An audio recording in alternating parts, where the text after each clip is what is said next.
Let me ask you something uncomfortable. If your employer calls you tomorrow morning and said, "We are letting you go effective immediately," how many months you can survive without that paycheck? And that's not a personal failure.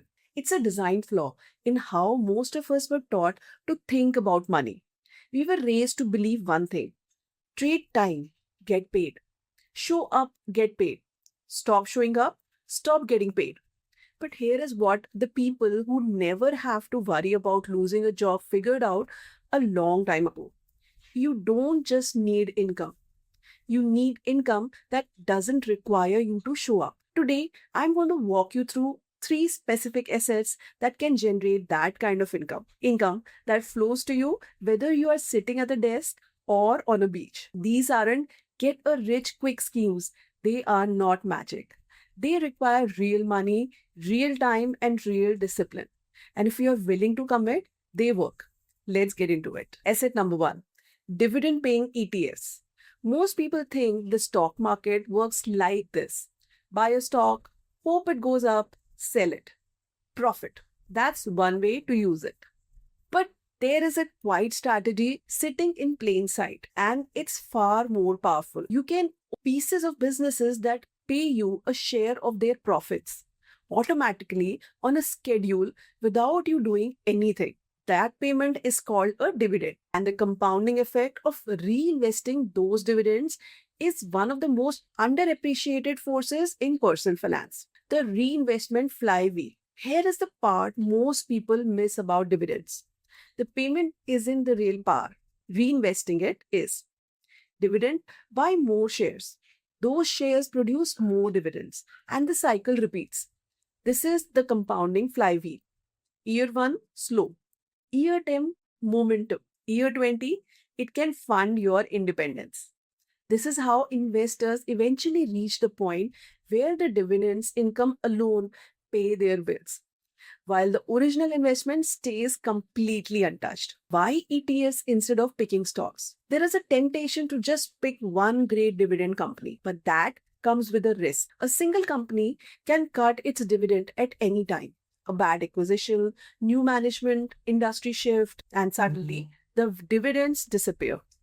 A dividend ETF solves this problem. Instead of owning one company, you own dozens, sometimes hundreds. When one struggles and reduces its payout, the others absorb the impact. The fund rebalances. Your income stream keeps flowing. You don't have to watch the news every morning. You don't have to read quarterly earning reports. You just keep contributing and reinvesting. Now, if you start looking at dividend ETFs, you will notice they generally fall into three broad categories worth understanding. Tier 1 is US dividend aristocrats. Companies that have raised their dividends consistently for 25 or more consecutive years. These are slow, steady, and reliable. Think lower yield, around 2 to 3%, but with a long history of growth. The dividends itself gets bigger every year, even if you don't add a single dollar. Tier 2 is broader, high dividend US funds, which provides wider exposure to strong dividend payers across sectors. Yields typically fall in 3 to 5% range, giving you more variety across companies, even if the payout are a little less predictable. Tier 3 is REIT ETFs. Overseas markets sometimes offer significantly higher dividend yields than domestic ones. 5 to 7% is common. REITs, which stands for Real Estate Investment Trust, can push even higher, sometimes 8 to 9%, because the law requires them to pay out most of their taxable income. The trade-off is that they tend to be more volatile and more sensitive to interest rates and broader economic conditions.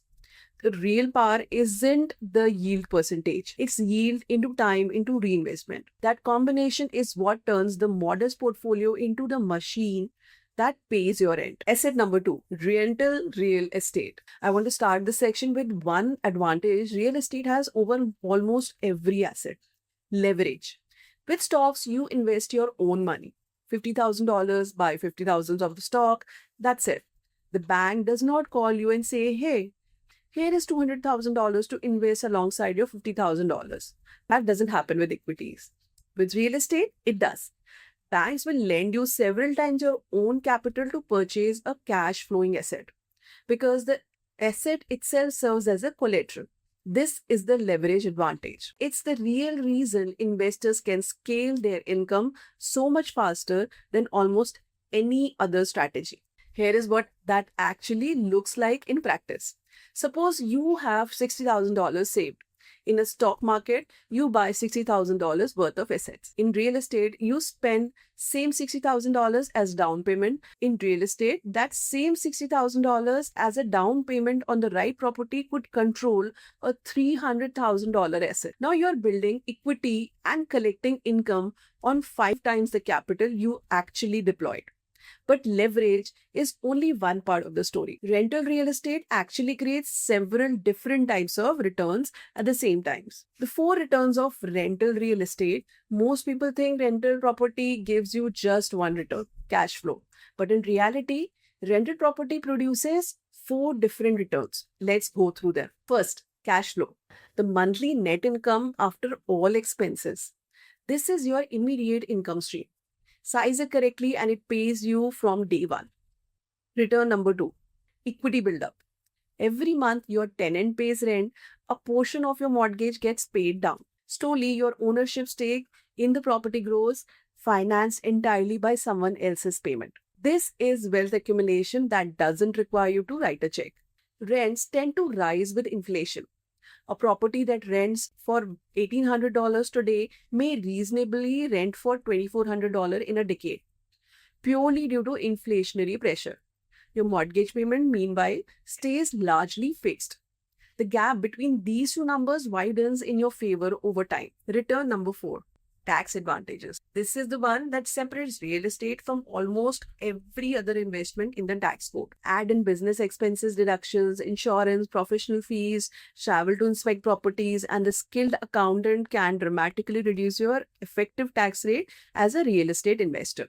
And that does not include the equity your tenant is building for you. Now here is where it gets interesting. Once the property is running smoothly and a manager handles operations, your role becomes minimal. You review statements and make decisions, but the day-to-day work isn't yours. That's what property management buys you. The ability to scale without giving up more time. Real estate requires genuine work upfront, researching markets, analyzing deals, securing financing, finding good tenants, setting up system.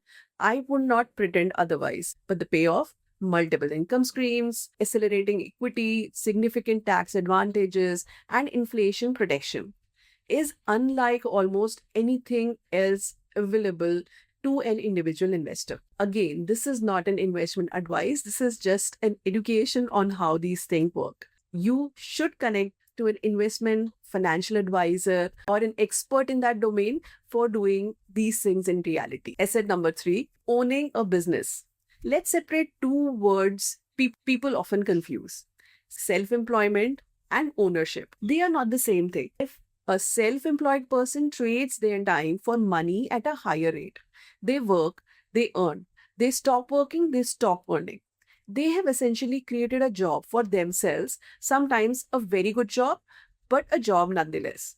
If they get sick, go on vacation, or step away for 6 months, the income stops. An owner builds systems, and systems, when they work, generate revenue whether or not the owner is physically present. A job scales linearly. One person equals one salary. A business scales differently. One well-built system can serve thousands of customers, generate millions in revenue, and operate without its founder in the building. That shift in thinking is what separates people who trade their time forever from those who eventually stop having to. So how does that actually translate into money? Let's look at the basic structure, the profit structure. Here is how it works. Picture a company generating $2 million in annual revenue.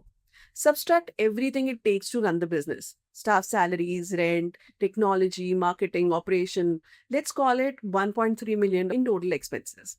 That leaves $700,000 in profits. Where does that go? To the owner, not to the team, not to the customers. The people who do the work receive their agreed compensation. The person who owns the system collects what's left. That asymmetry is the entire point. And here is what makes it particularly powerful when combined with the other assets on this list. Business profits can fund dividend portfolio. They can fund real estate acquisitions. Business ownership creates the capital that accelerates everything else. The natural question becomes, how do you actually get into business ownership? There are generally two ways to do it.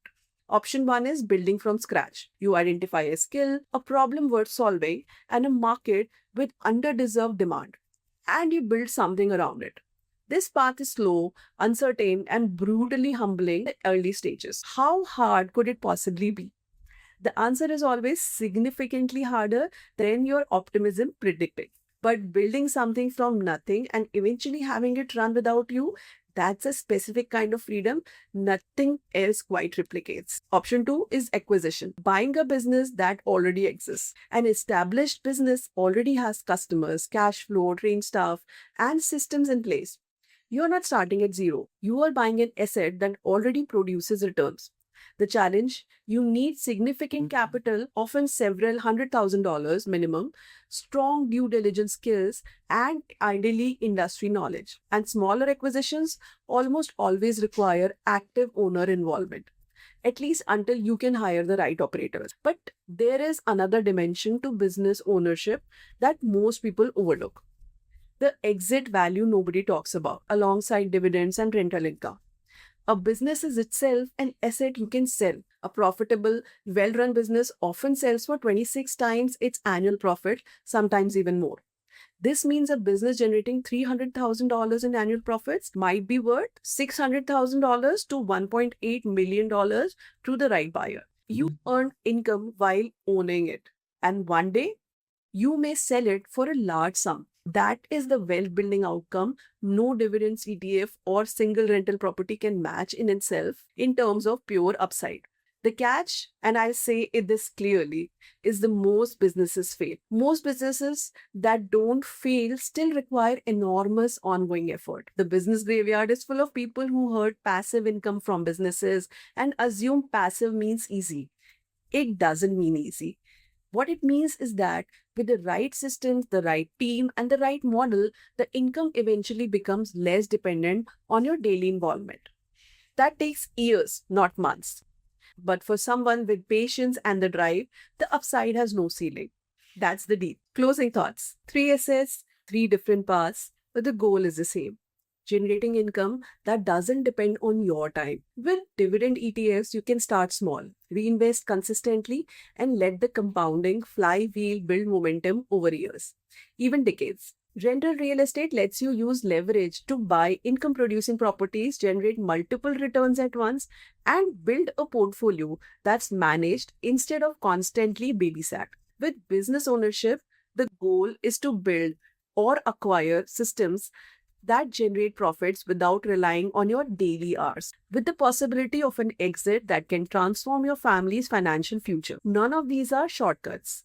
They take time and they come with obstacles. Look at anyone with meaningful passive income. Most got there through one of these three paths. So here is my question for you. Which of these three resonates most with where you are right now? And most importantly, what is the biggest obstacle between you and taking the first step? Let me know in the comments. And if this video helped you to think differently about income and ownership, consider subscribing. Thanks for watching, and I'll see you in the next one.